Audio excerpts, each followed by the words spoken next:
Welcome to the Level Up Podcast, where finance leaders share real stories, insights, and connections that move them forward. Tune in to learn, sharpen your edge, and level up together. Nick Aracco here, host of the newly reimagined Level Up and founder and CEO of CFO Alliance. Okay, this is not another boring business podcast. Level Up is where the most forward-thinking finance leaders in finance and from the CFO Alliance community come to share what it really takes to lead in today's unpredictable world. Each episode, I have the privilege and opportunity to sit down with finance executives who are redefining what leadership looks like across the office of the CFO by stepping up, by leaning in, and by leveling up. These are not theory-driven interviews. They're real, they're raw, and they're packed with insights you can use. Past guests of Level Up have included what I like to call power players, people like Jennifer Usom, Alana Esterich, Peter Nesbitt, Brian Lapidus, and others. I'm whetting your appetite, so take a look at the other episodes, take a listen. But I have the privilege today to bring you some real challenges, some real opportunities with our guest who I'm going to introduce to you in just a moment. And we're going to have some fun together. I promised you today. My guest is Aaron Wilkins from Human IT, and I'm going to get a chance to kind of set the stage. Before I do so, let me tell you that Level Up is proudly brought to you by Oracle NetSuite, the #1 cloud ERP trusted by thousands of high-growth finance-led companies around the world, including over 1,500 companies that are part of the CFO Alliance. NetSuite gives CFOs and finance leaders real-time visibility, automation, and control across their financials, across operations, and planning so they can lead with confidence and scale with speed. They've been our global partner in the CFO Alliance, supporting our shared mission of empowering finance leaders to drive strategy, build resilient teams, and deliver next level impact. So if you're serious about building a modern finance function that keep pace with your business, NetSuite is your platform. Learn more at netsuite.com. So now let's dive in, and I get the pleasure to tell you a bit more about my guest. Well, let me just tell you, got to spend time with my friend Aaron this week in both Orange County and Los Angeles, California. And I will tell you, in just that 24-hour period and those 2 times that I got to break bread with Aaron, it struck me about how deeply he balances both what I see as mission and metrics. Okay, like like the 2 M's, M&M, I'll call it. But let me give you a little background. Aaron is currently Senior Vice President of Accounting, Legal, and Compliance. 3 things. Like, first of all, think about it this way, gateway, right?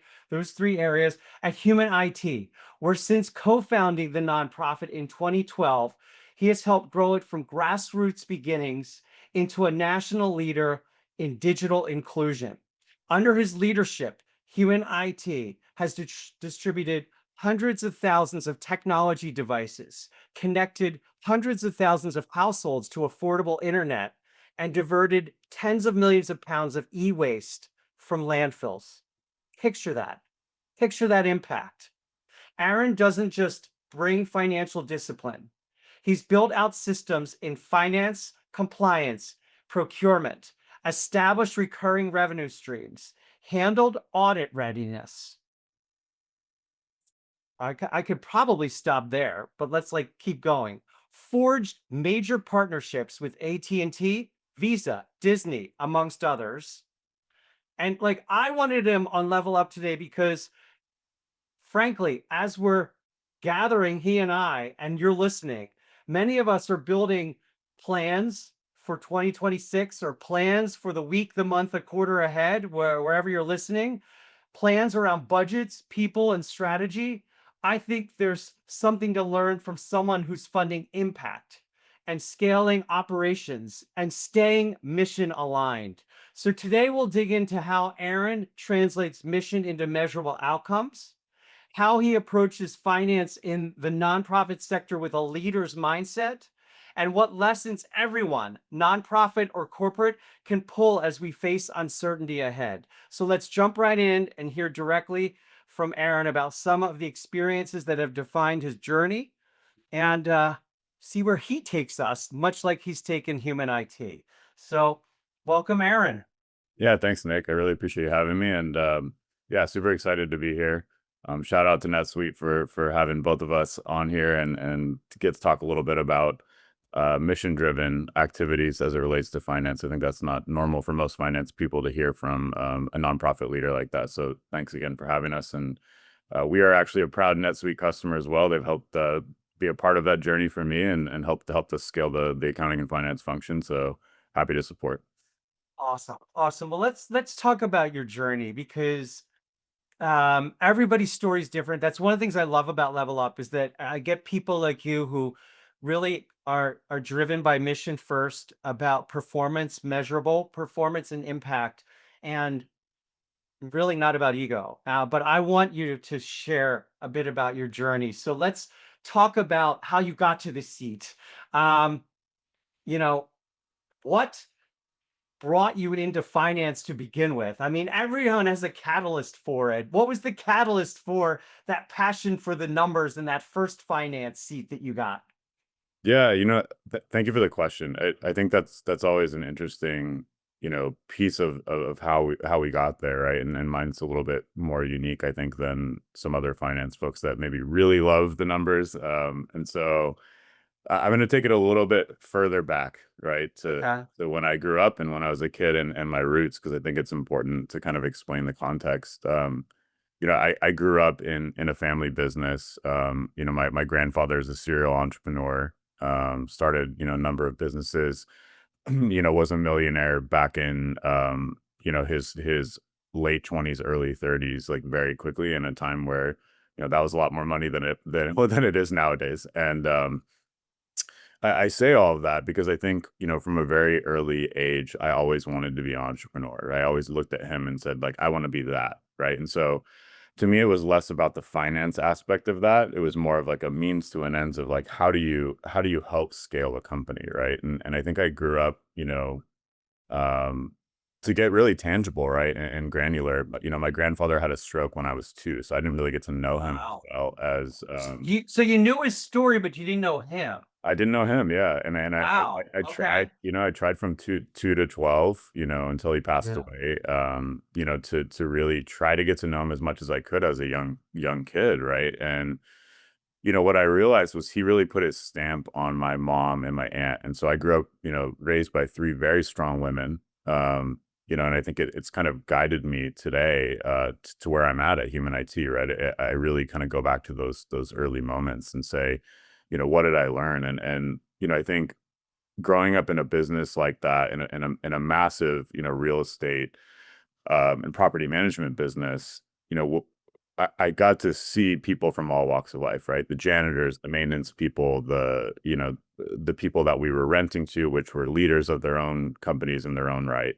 One of the things I think you hear a lot when you talk to finance folks or leaders that are really great at what they do, you should be able to speak to the janitor all the way to the CEO, regardless of what their position is, right? And so I always have been kind of guided by this customer centric and customer service mentality, right? Service over Mhm. self is Yeah. been kind of like what I've always realized, reflecting back, has guided me to getting to human IT and really like through the finance journey. So the goal was to go work with them and scale that organization. I did decide to take a different path. I wanted to kind of go learn on my own and build my own skill set and How, maybe how was, by the way, Aaron, how was that yeah. received? You, You you know know, yeah, good question. I think to be frank, it's tough, right? Because like all of the grandkids, none of us have really gone into the business. wow. Yeah, and so like it's not something that we've taken lightly, but I think there's a different focus and a different mindset there, and they have their own path, and we have ours, and that's okay, right? Everybody Yeah. has to be unique in their own journey, and maybe those paths will cross someday, right? And then Yeah. that's okay. Yeah. Um, but yeah, not lightly, not easily, with delicacy and grace, I think. Yeah. Yeah. But I will say that, like, I say all of that because when I went to college, I was just going to learn more about business as a whole, right? And Mhm. to go back to your original question, Yeah.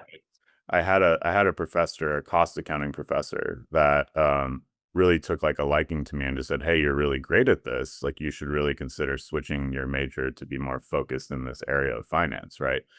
And so I did.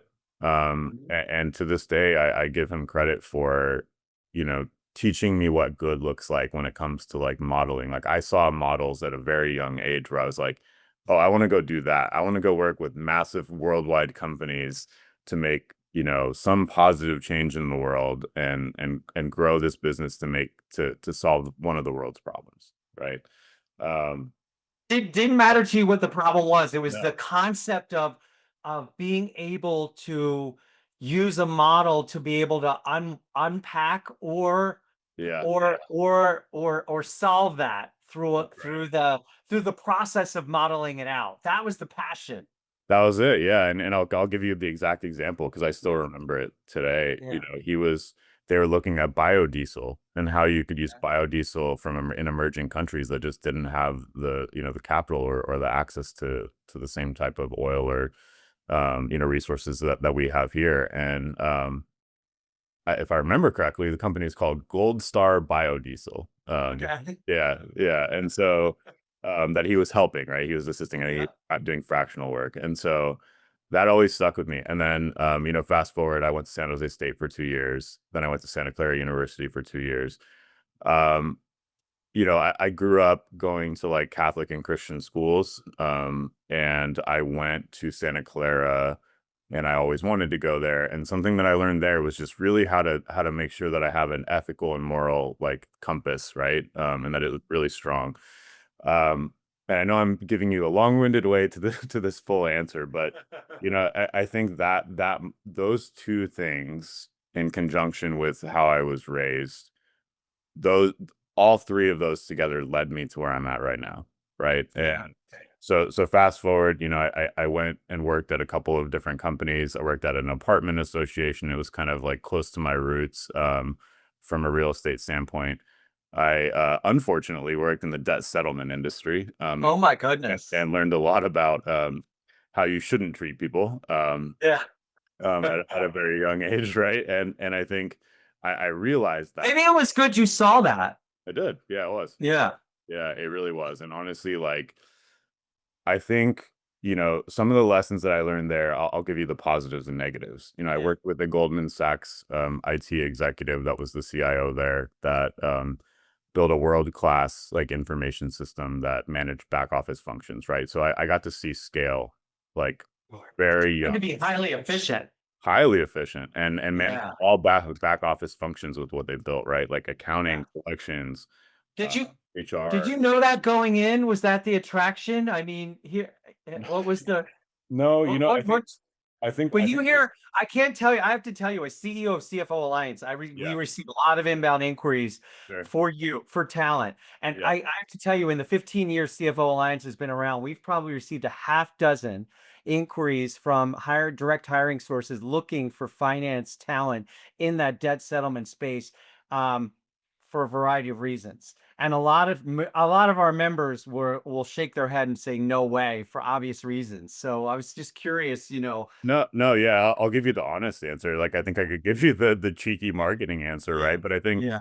so to be frank, I graduated from college in 2009 in one of the worst years to Oh, graduate, yeah. 20s, right? Since the Yeah. Yeah. 1920s. And so like Yeah. I was taking what I could get, right? Yeah. Nobody was offering, besides people that have been confirmed with internships in their freshman and sophomore year of college, like they just weren't offering them and they weren't offering a lot of roles. And so like I said, I took a different path. I went and worked at these different companies. I learned how the sauce is actually made, right? Or the sausage is actually made at private and larger, companies like this. And so I went there. It was an assignment. They liked me. I did like the team that I was working with. Good I people. don't think it Yeah. was, yeah, yeah. I don't think it was really like, um, indicative of of the industry that we were in, the people were good people, like at least in the accounting and finance functions, right? Yeah. Yeah. And I learned a lot there, and Yeah. I still to this day am, you know, great friends with my my previous manager there. But yeah, I saw some things that I needed to I needed to see to leave, and you know, I think you know, truth be told, like the the CFPB, I believe, came in a year and a half later and shut the company down, right? And so Right. I was right to Yeah. the step when I did, Right. and I told everyone, I was like, look, I think you guys should get out of here. I don't think that this is the type of company we should be working at, right? Use Yeah. your ethics and morals to go do something different. And so I had made a tough decision to leave, and I was going to take a small sabbatical when I was very young. I mean, I did well there, and this human IT fell in my lap, right? How did it fall into your lap? I'm curious. You know, Yeah, you to be blazed a trail with it too. yeah, to Yeah. be transparent and frank, you know, I was studying for CPA and CFA. I was going to go back into public accounting, and I saw a path there to becoming a CFO, like longer term. And you know, Gabe Middleton, the CEO, and I have known each other, you know, for a long time. We had known each other for about 10 years at that point, and they were starting it. He was asking for some advice. I helped them, you know, with some things related to the business model and setting up the books and creating the GL structure and, you know, starting to think about like long term, what do the headcount correlations need to look like very early on to make sure. Oh, here's the modeling. Yeah, Here's the modeling there's side. the modeling. All of a Yeah. sudden, you know, let the visionary, you know, pair up with the one that says, "Oh, I think we could scale this." Here's the Yeah. model. Yeah, and it's a very, you know, so when we looked at everything from the onset, we did know we wanted to do all the digital inclusion work that we're doing right now, right? But Yeah. so the path led me there, and I, you know, to be very transparent, I think this is a great part of my story that not a lot of people know. So I'm really breaking this externally for the first time with you. Yeah. I volunteered for a year. I didn't get paid for a year Wow. while I was helping them set all these things up. You know, it started with like probably about 10 hours a week while I was studying, you know, and I realized that at some point I was working 40 hours a week and I wasn't studying more. And I said, guys, I'm wondering how many of our listeners have some version of that. Probably some, but a full year that way is. I always like to ask the boldest career move. I think that's pretty bold.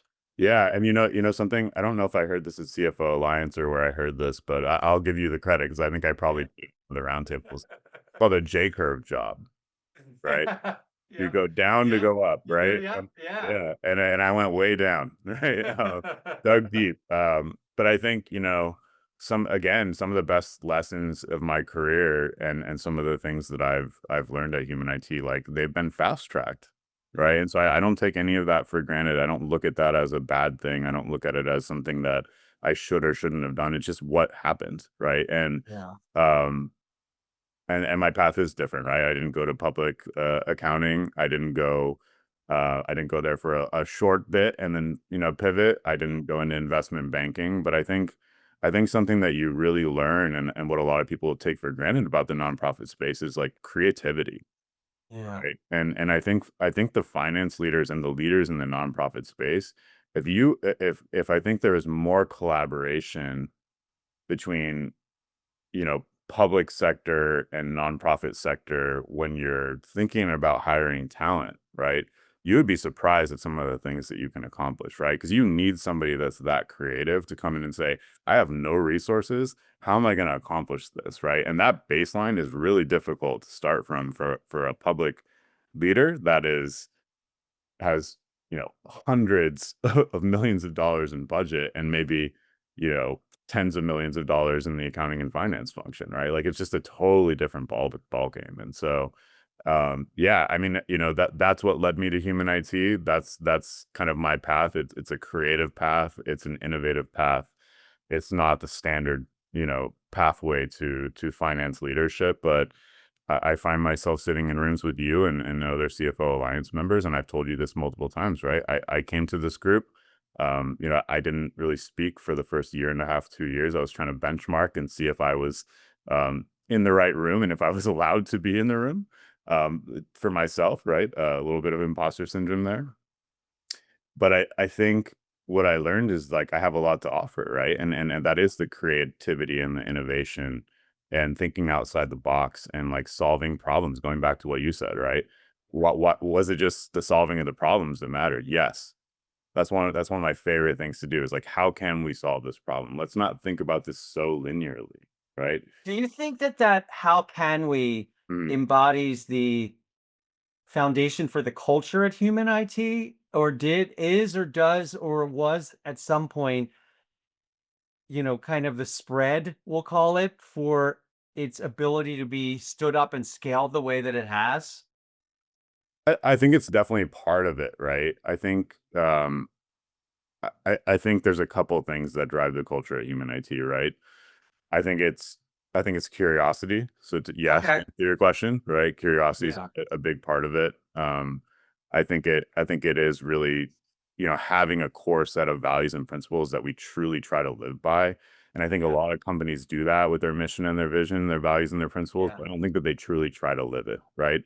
Through Yeah. better or for worse, through the ups and downs of Human IT, I think we have always tried to live it at a leadership level and tried to distill that down to make that simple enough for the rest of our staff to follow, right? So, but I'm curious, you've seen your responsibility and role have to continue to expand in even directly or even in influence. What's the toughest non-finance call that you've had to make in this journey there? That's a good question. I'll be very vulnerable here, and I want to speak about something that I talk about a lot in the CFO Alliance rooms, and I do externally as well. I think the concept is failing forward, right? Mhm. And creating a sandbox that people can play in, and sometimes that has to be a sandbox for me to play in, right? Yeah. So Yeah. so so the toughest call was to let go of some responsibilities that I had, right? Yeah. And to like do that. I did it a little bit begrudgingly, right? Mhm. Uh, It's hard, it's right? Yeah, it's really, Yeah. and I will say, I appreciate all of my time here, and Gabe, Gabe and I have been a good, duo with James, the other co-founder, and more of a trio that way, where we kind of balance each other out, right? We have our own strengths and weaknesses, and sometimes we have blind spots, Yeah. right? And so I think knowing what you're great at and knowing what you're good at and what you're not good at and what you're terrible at, right?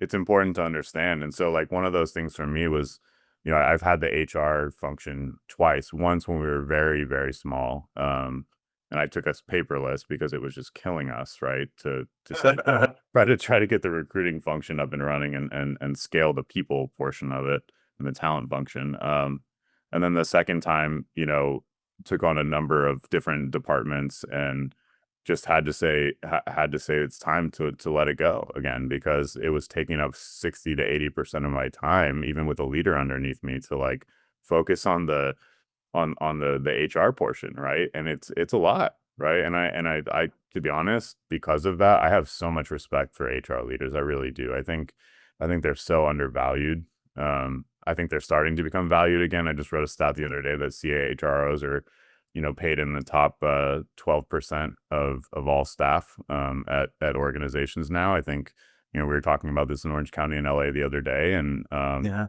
I think there's going to be a huge reckoning, in terms of like trying to prepare for this AI wave of upskilling. And it's we're still in that beta mode where there's decision fatigue, and there's so many technologies and tools out there to use. But I think at its core, there's some basic principles that HR leaders can focus on bringing in house, right, to make sure that there's a lever that can be pulled to not have to move people out of the organization, coach them in, don't coach them out. That's a big principle of mine, Love that. right? And I so, love that. yeah, But I also think we have to coach. We have to learn to coach ourselves or be coached through this, because none of us have experienced the impact of this phenomena like we're living it, right? We're yeah, ourselves, right? I 100%, mean, 100%.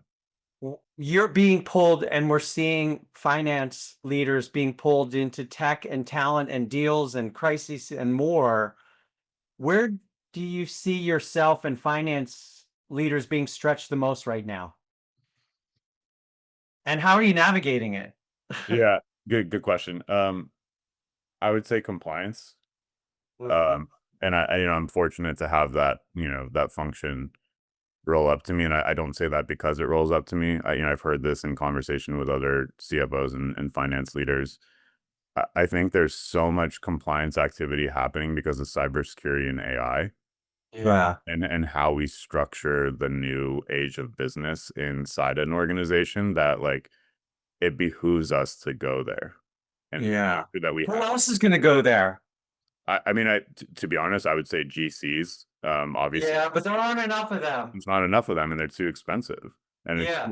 it's too hard for let's go back to the nonprofit space in my Yeah. city, right? Like, we don't have a GC, No. right? Like, I'm the Yeah. de facto like internal GC that is a legal liaison to our external legal, right? And so Yeah.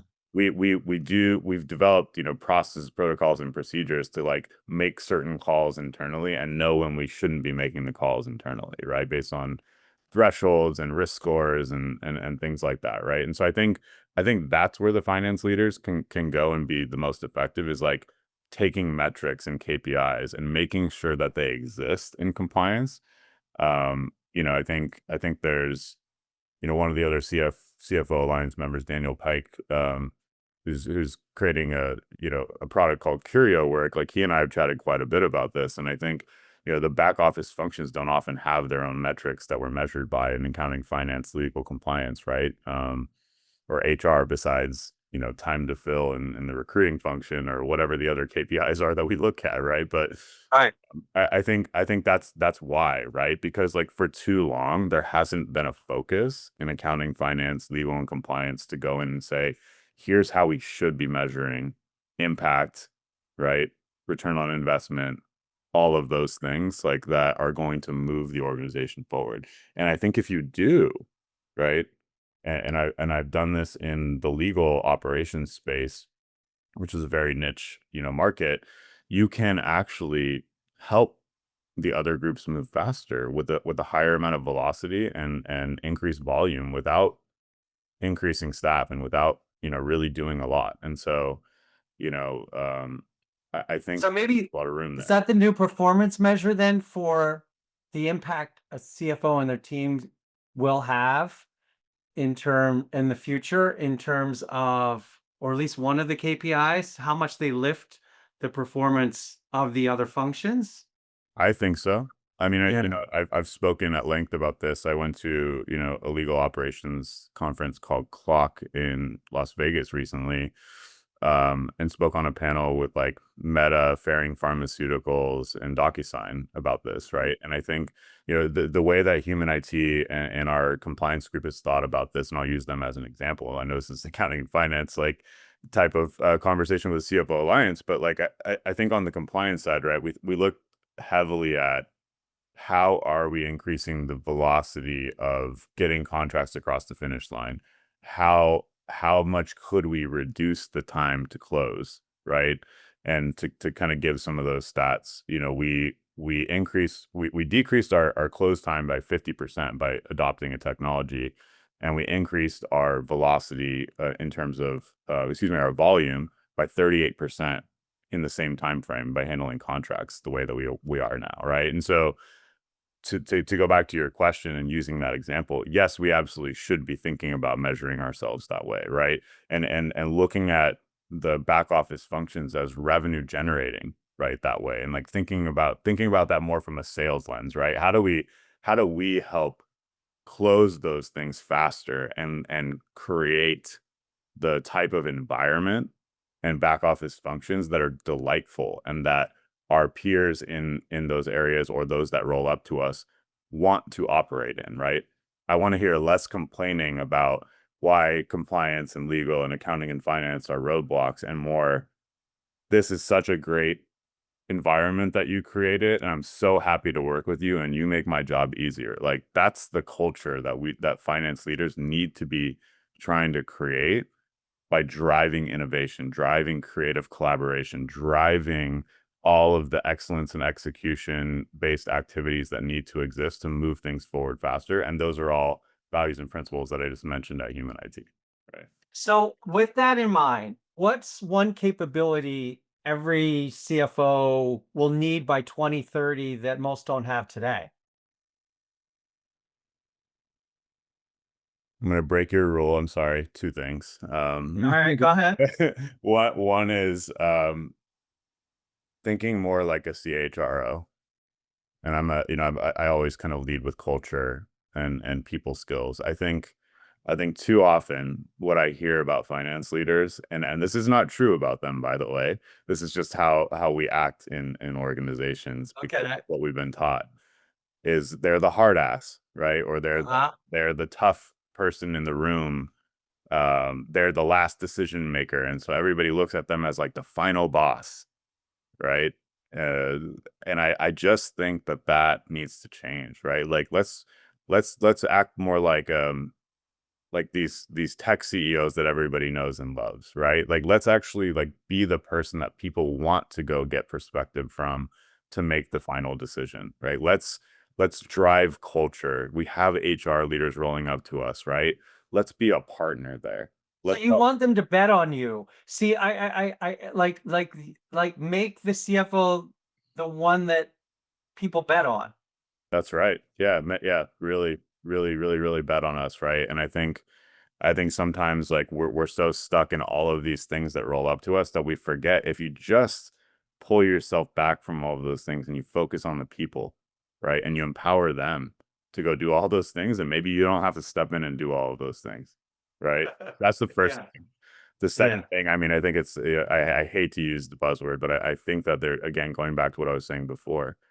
We have to learn to use AI, right? We Yeah. have to, and we have to empower others to pick the right tools that are going to move us forward. And like that doesn't mean that you have to be an expert in AI, right? That just means you Mhm. have to have a foundational knowledge, and you have to be dangerous enough to hold people accountable for what they're telling you about what technologies they want to adopt, what projects that they want to start, what money they want to spend on those things, right? And if you don't know enough about it, you're not making the right decisions every day, right? I'll give a couple examples, like Yeah. some of the roundtable conversations that we're in, I'll go back to this again, turn in terms of like not speaking up for the first year and a half, 2 years. What I realize is like I am a technology and a culture CFO, and I think a lot of people that have been in the seats for a long time, like they're struggling right now to adapt Yeah. this change in culture with these new generations like millennials and Yeah. and Gen Z and then the new generations coming in. Yeah. And I think they're really struggling to understand what the leaders and the senior managers and the managers and their frontline staff are coming in and telling them what technology that they need, right?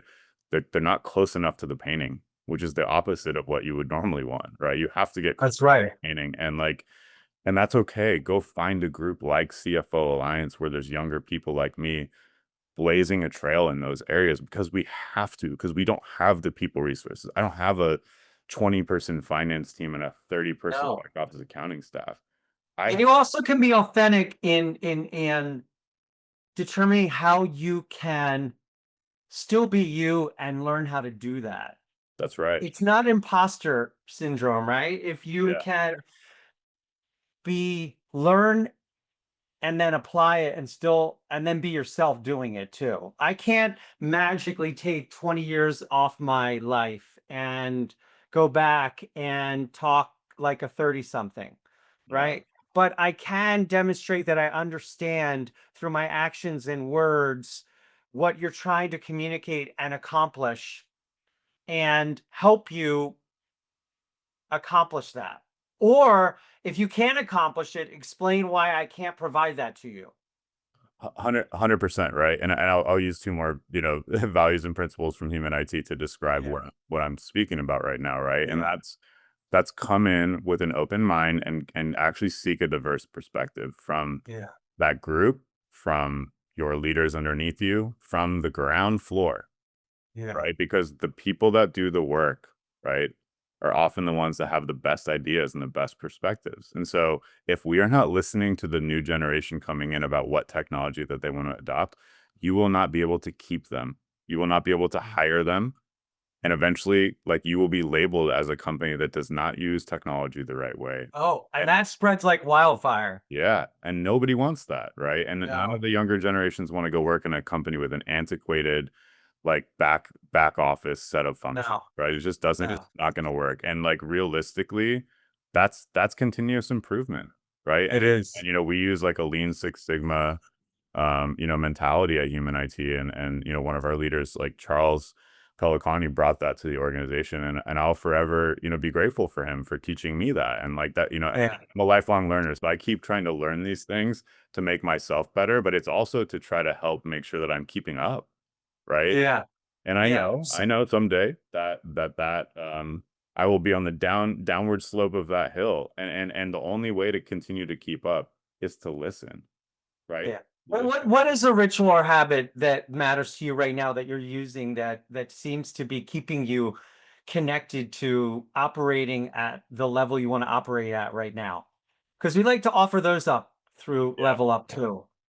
Yeah. Good question. I think I have a ritual in terms of like when I learn, and when I set the time to learn, and I think that can be different for anyone, right? In terms of like how you Okay. set time aside, but I try to read, for about an hour in the morning before I actually sit down and do anything for any of the businesses that I'm working on, right? And I also try to read at night for about an hour, after dinner, after I've had, time with my wife, and my family and my friends. I sit down and I just, I look at my phone and I read about technology, I read about finance, I read about economics, I read about geopolitical. Do you have a favorite source? I do, and I'll give Brandon Smith, who's a VP in one of our sales groups here, credit for that. It's called Particle, and let me make Okay. sure that I'm giving you the right one, because there are two Particle news sources out there, Okay. and there's one is a little bit like tricky, right? Because it's had some issues, but yeah, there's essentially two I that I know of, and let me just pull that up real quick because I know All right. edit some of this out. Hold on one second. Want to get the right one because we'll hyperlink it to you. We'll hyperlink it for that for the subscribers and listeners too. Yeah, for sure. So let me go find this, and I will just tell you real quick. Okay, yeah. So it's Particle News is the name Okay. of this, Particle dot news, and Okay. you do not want to use Particle Media, which is a U.S. based company that has strong ties to China and has its Got it. issues with data and content sourcing practices. So Got it. uh, Thank you for the clarification. Awesome. yeah, that's Okay. really helpful, and I think the great thing about that source, and I want to preach this too, because I'm a firm believer in trying to drive this message home, Yeah. as impact leader as well. It's very helpful to make sure that you're not polarizing one side of the Yeah. political environment, right? It allows you to see what the sources are reporting from the left, the right, the center, and then it Mhm. tells you how many people are sending that message in the Oh, different sources. cool. So it's really kind of a cool way that AI is helping drive home like what messages are actually true, right? And what's Cool. true. So yeah, highly recommend it. That's a good one. TLDR is another one that distributes a lot of like business forward or AI forward articles that I like to read. So those two are really, really helpful.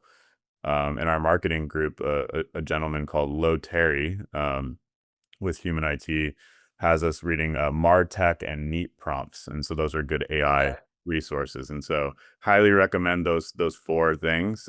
Particle Awesome. News as a tool, TLDR as a source for business and finance and AI at a high level, Neat prompts and MarTech, because marketing and salespeople generally are ahead of the game with trying to eliminate the time that they spend at work, right? And so Very true. Very true. AI front. So Awesome. Awesome. Thank you for the recommendations. yeah. So tell us one unexpected thing that you outside of work that you'll share with us that people don't know about you. Outside of work. All right. Well, I two things. I'll break the rule again. I am actually starting a startup called MoveWise. So it's kind of outside of my current work scope. I've never been Okay. a founder CEO before, but I am now, and we're trying to kind of change the home buying front for first time home buyers, and really trying to think about how we can make it less stressful, on first time home buyers, from like creating smooth transitions, trying to remove complexity, build trust, put the Nice. home buyers back in control, but create kind of a marketplace for the B2B side to bring people Great. to one place to buy homes. So Love that's that. been really fun. It's been an amazing journey. I, obviously helped build team and IT from the ground up, but never really was like solely focused on branding and Yeah. speaking for like what the organization should be uh from a brand voice or a brand guideline standpoint. And so like the Cool. marketing side has been really fun for me to kind of lean into that. That's more on like it is kind of a passion project of mine. So Yeah. it is work, but it's not work, if that makes sense. And That's cool. yeah, and then I think, something a lot of other people don't know about me is, I'm a huge avid hiker and camper. And Nice. yeah, my wife is a backpacker, and I grew up camping, with my parents, but never really got like fully into it until I met my wife, a little bit over 10 years ago. And so Is there a wish list place that you have on the horizon? We always have wish list places. I think there's a couple of areas up in like British Columbia and Okay. Canada that I think are just so beautiful, that we want to get to, and we just haven't really had a chance. It was our first vacation together. It was like in the Pacific Northwest, and we want to end up retiring up there someday. And so Nice. I think like that's kind of the goal, is to kind of explore more of that, fall more in love with that area, that sort of All thing. right. So if we don't find you on a trail, Aaron, what's the best way for people to find out more about you, connect with you? What's your preferred method of connection? Yeah, that's a great question. I'm totally open to, LinkedIn connections. I'm pretty active on there. But I will say, like, I'm a big fan of giving out my personal cell phone, to be honest with you. I prefer to have very deep connections, deep conversations with people, have personal relationships, that are not just another person in your LinkedIn network, right? I think that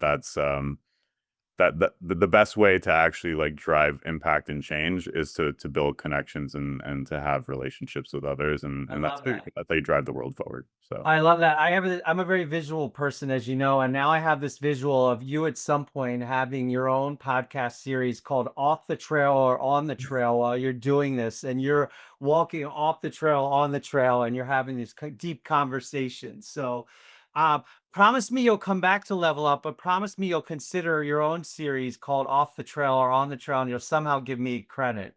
I will. I also will consider. I've always thought about doing a podcast thing. One of our employees, Q Chen, he's the fourth employee at Human IT. We always played around with the idea of having a podcast called Q&A with Q and Aaron. Oh, I like that. Yeah, There you go. yeah, Nice little play there. I know I like it. Well, Aaron, I yeah. appreciate you giving us minutes of your time, so precious, and more importantly, I would say you're just like a third of the way through your journey, but you've done so much. And I feel privileged to have brought you here to our listeners, but more importantly, one of those people that's building a relationship with you that I cherish, and know will, God willing, play a part of and grow together. So I can't wait to hear what's next. I know there's going to be a really great next together. And I thank you for joining us today, Aaron. So thank you. Yeah, and I'll end in gratitude too. Thank you for everything. I mean, you've been a huge, proponent of helping me, realize that I do not have imposter syndrome. It's just part of my journey, and yeah, I can't thank you enough for helping make me a better leader and involving me in everything that you're building as well. So thank you, Nick. Thank you. Yeah. Thank you. This is why we do the Level Up series, to hear what's really happening in the CFO role and how peers are making their next plays. So don't just read about leadership, learn it from finance leaders who are living it. People like Aaron, how you should best connect with them and build relationships with you. That's why NetSuite by Oracle power this community, and we definitely want you to get to know people like Aaron in the CFO Alliance. And so if you like this episode, please subscribe to Level Up. Stay tuned for more episodes like this. And if you have a recommendation on a guest, we or want to be a guest on Level Up, connect with me and let me know. We'd be thrilled to have you join us. Thanks again, everyone. Stay well, stay connected, and you yourselves continue to level up. Thank you for tuning in to the Level Up Podcast. Subscribe so you don't miss the next episode. More stories, insights, and connections to help you level up.